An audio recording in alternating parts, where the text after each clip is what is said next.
So, not many in Wyoming County, West Virginia knew about Willow's Bend, and even more didn't know why to stay away from there after dark. Not because of ghosts, but because it just felt wrong. Quiet in a way that you can feel in your chest. But when Mark Ellison's mama passed, the deed to that holler landed in his name. He'd grown up there before the company houses went empty and the families moved out. And one old home still stood beyond the bend, his childhood house. It'd been empty for 30 years and Mark thought he'd fix it up and maybe sell it. But the first thing he noticed driving up was how the woods had swallowed the place. Trees leaned in tight, branches brushing the roof like fingers. The porch sagged and the door hung open, and inside smelled like earth and rain. The kind of damp that seeps from the ground itself. And he walked through, flashlight in hand. His mama's dishes still sat in the cabinet, though cracked and dusty. Her old sewing chair was tipped over by the window. And then he saw something strange. The table in the kitchen, the same table they'd eaten at when he was a boy, was set for 4. Plates, silverware, a pot in the middle, empty, but it was clean, and he froze. He'd been an only child. There were only ever 3 of them total. And then came the sound. Faint footsteps upstairs, slow and dragging, like bare feet on old wood. And he called out, "Hello?" Nothing. He climbed the stairs, the boards creaking with each step, and at the top was his old bedroom door, half shut. Something flickered inside, a lantern's glow, warm and steady, and he pushed the door open. The room was just as he'd left it. Quilt folded, toys still lined on the dresser, but the air was cold enough to see his breath. The lantern sat in the middle of the floor with the flame steady, though it had no fuel. And in its light, he saw footprints in the dust, small ones, children's, circling his own.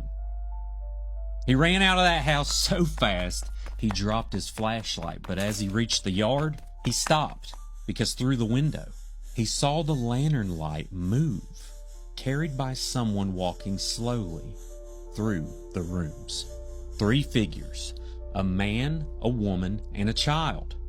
The last holding the lantern, turning it towards him. Now their faces were blurred, melted somehow, but their outlines were familiar. His family. And when the lantern dimmed, he heard his father's voice, rough and clear as if he was standing beside him. "You shouldn't have left us, boy. We've been waiting." The light went out. The sheriff found Mark's truck 2 days later at the end of the bend. Engine running, driver's side door open, and the only footprints in the mud led back toward the house. 4 sets of them.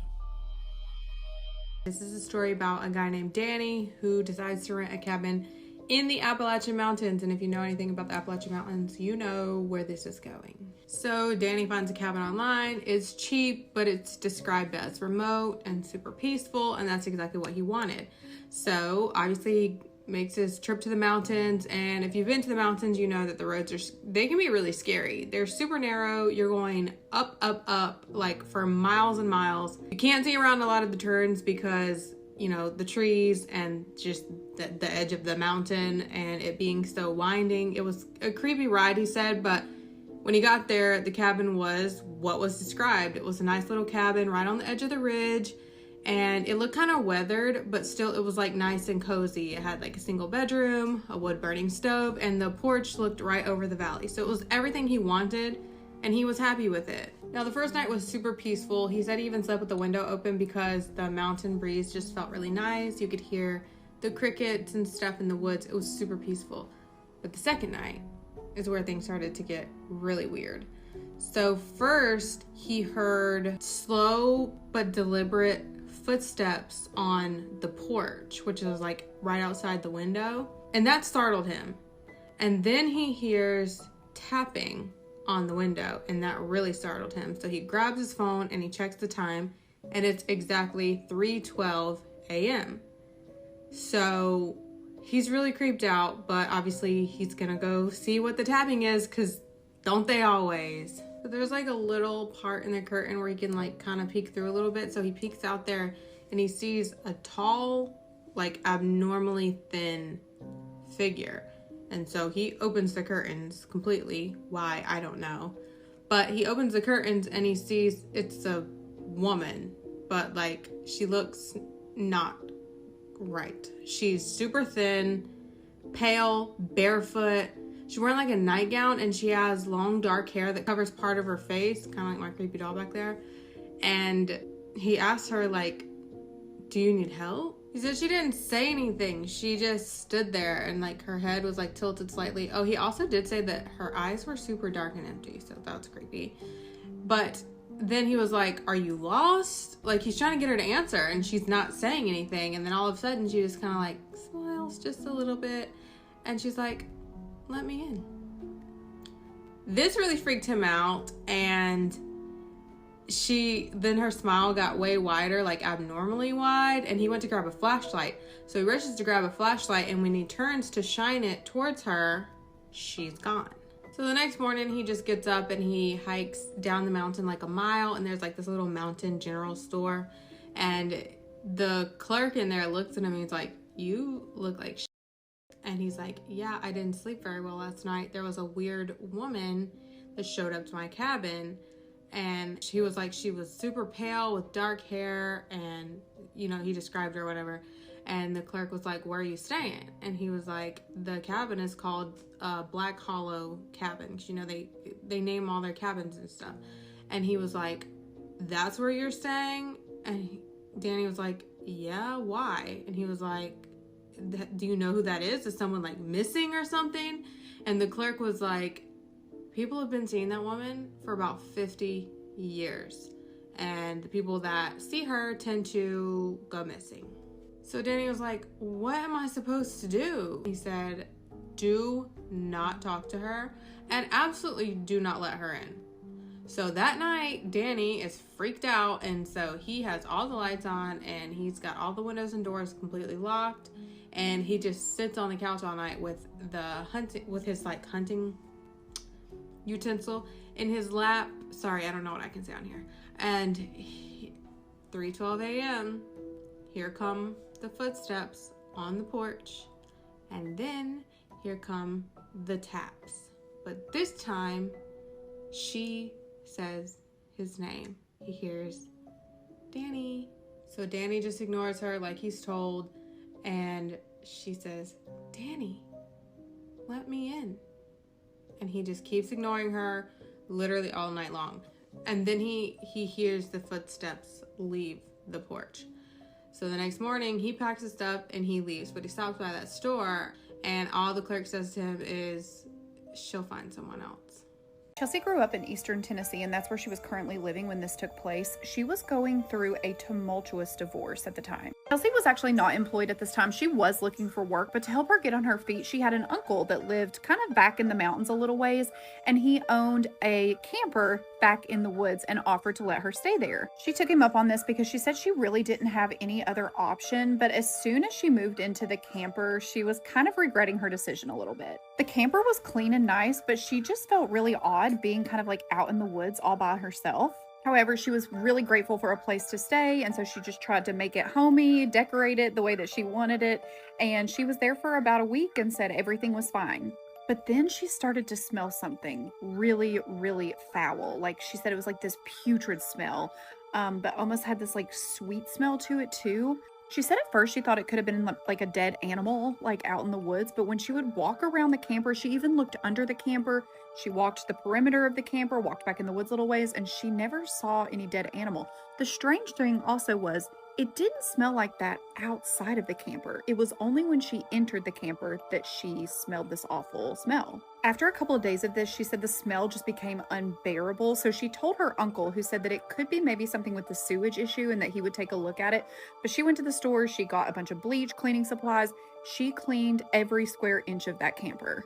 She said the smell would not go away. And not only that, but after a few more days, she said flies started showing up all inside of the camper, and she had no idea where these flies were coming from. She said they were coming up out of the sink. She would find dead flies in the toilet. She would find them all in the windowsills. She called her uncle and she was like, hey, something is not right in the camper. Like, it's got this horrible stench. I really need you to come down here and like make sure the sewage, whatever, like everything's okay. He's like, okay, I'll be down there this evening. We'll get this all sorted out. So she was waiting. It got later and later into the evening, and her uncle never showed up. She had tried calling him a couple times. He never answered. And so she was like, you know what? I'm just going to lay down, go to bed, and we'll get this sorted out tomorrow. But then she started hearing footsteps outside of the camper because the camper was situated on this like little gravel area. She peeked through the blinds, but she didn't see anyone, and she didn't see her uncle's truck. So she's like, where are these footprints coming from? She's looking around, can't see the footprints, and then she hears a knocking on the door. She immediately felt her adrenaline rushing, she said, because something about this just did not feel right at all to her. There was no window on the camper door, but when she had looked out the window out front of the camper, she didn't see her uncle's truck or anything. So she just kind of yelled, and she was like, Uncle Bill, is that you? A voice came from the other side of the door that said, no, this isn't Bill, this is Robbie. She's like, okay, I don't know a Robbie, you need to leave. And he was like, no, I'm a friend of your Uncle Bill's. Like, I'm here to look at the sewage. Chelsea was like, I'm not about to let some random man that I don't know into my camper, especially this late at night, because when she looked at her phone, it was like 10 p.m. She basically just yelled back through the door, like, Robbie, I don't know you. Like, you need to leave the camper. Like, I don't feel comfortable with you being here. It was then that Robbie's voice changed, she said, and he almost developed this like softer whisper. And he was like, come on, just let me in. Just let me in. Just let me in.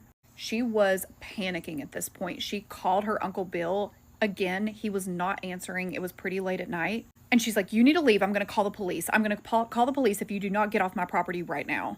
It was at that point that the voices stopped, but she did hear the gravel crunching again around the camper, like whatever or whoever it was leaving. She looked out the window from the kitchen area. She could distinctly hear the gravel, but saw no one walking. She obviously did not sleep all night because she was terrified, but the next morning, as soon as the sun came up, she got in her car, she drove up to her Uncle Bill's house, was banging on the door, and was like, you sent some guy named Robbie. That is like unacceptable. I have no idea who this is. And her Uncle Bill is like, no, I didn't. I don't even know anyone named Robbie. She was like, Uncle Bill, what are you talking about? There was a guy named Robbie that come to the camper, said he was going to fix the sewage system and that he knew you. Her Uncle Bill was just literally as white as a sheet and was like, Chelsea, I am not lying to you.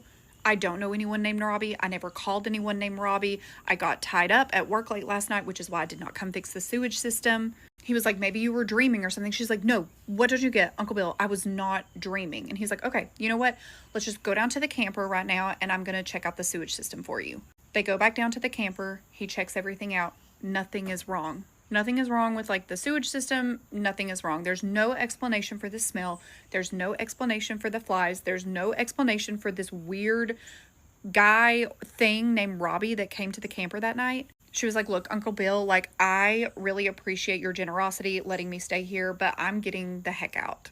She called a friend and ended up staying with her for a few weeks until she could get a job and find an apartment. But she said that staying in that camper for that 2 weeks has absolutely traumatized her. She has no idea what she witnessed while she was there. I have done home health for around a decade. I have a sociology degree, but I'm not a social worker. But I could go do home visits and update people's information. So there were these two sisters. I knocked. I see an older lady sitting in the corner, and the sun's coming in and she's just looking out the window. I knock again and an older lady comes down the stairs, comes over, and I come in and I'm updating their information. The lady in the corner she just never moves. She looks at me, smiles, nods. She never speaks is what I'm going to say. I have to get signatures okay, I saw you. Here you go, make sure everybody's okay.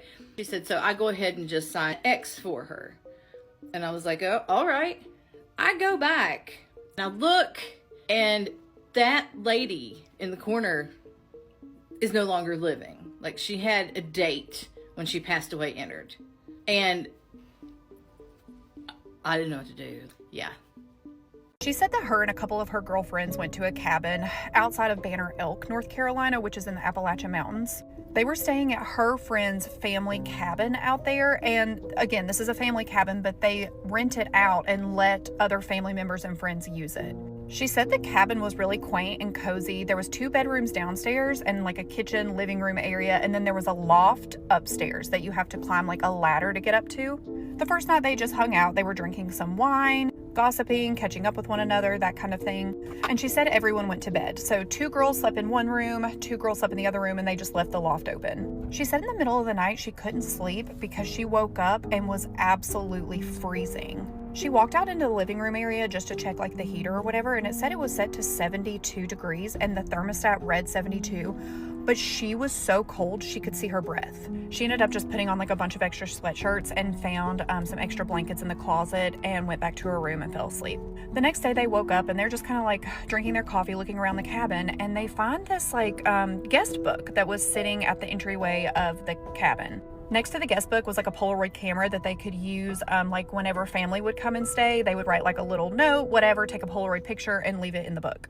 She said they're like looking through it and her friend's like, oh yeah, this is my uncle so-and-so and these are old friends from like wherever. But then they got to one page and there was this picture of a guy that her friend did not recognize. And she's like, I don't know who this guy is. And the only message he wrote is, I love it. I wish I could stay here forever. The other odd thing is in the picture, it was like a selfie picture that he took with the Polaroid and he was missing his index finger. So he was just like, hi, but the index finger was missing. The friend was like, this is not someone that we know. Like so she takes a picture of the Polaroid picture and like the handwriting and sends it to her mom and is like, who is this guy? The mom had no idea. The mom was like, I honestly have no clue who that is. The friend was like a little uneasy by this, but she's like, okay, I mean, I don't know, weird, but whatever. Nothing strange happened the rest of the day, and then they go to bed that night, and this is when things get really strange. She wakes up in the middle of the night again, freezing. This time she wakes up her friend, and she was like, why is it so cold in here? Her friend was like, I don't know, you're right. It's absolutely freezing. They get up to get more blankets again, and then they start hearing footsteps in the loft above. They are obviously freaking terrified at this point. They run out of their room and run across the living room into the other girls' rooms to wake them up. They're like, something crazy is going on. We're hearing footsteps up in the loft. It is freezing in here. So they all just kind of huddle together and stay hidden in that room together. One of the girls is like, we need to call the cops right now. But then the girl who owned the cabin was like, no. It could just be a raccoon. It could be anything like that. So let me just peek out and see if I see anything. So she opens the door and is able to kind of like look up into the loft area and she doesn't see anything. As soon as the sun comes up, they work up the nerve to get out of the bedroom. And one of the friends decides she's going to go up and just see what's up in the loft. There's nothing up there. Nothing seems out of place. She's like looking around. She doesn't see that anything's fallen or that anything's out of the ordinary. But then there's a window. And on the inside of the window are 4 fingerprints sliding down the glass. She climbs back down the ladder. She is screaming. She is freaking out because she said she saw them appear and slide down the glass. They waste no time. They just grab their things, get in the car, and go home.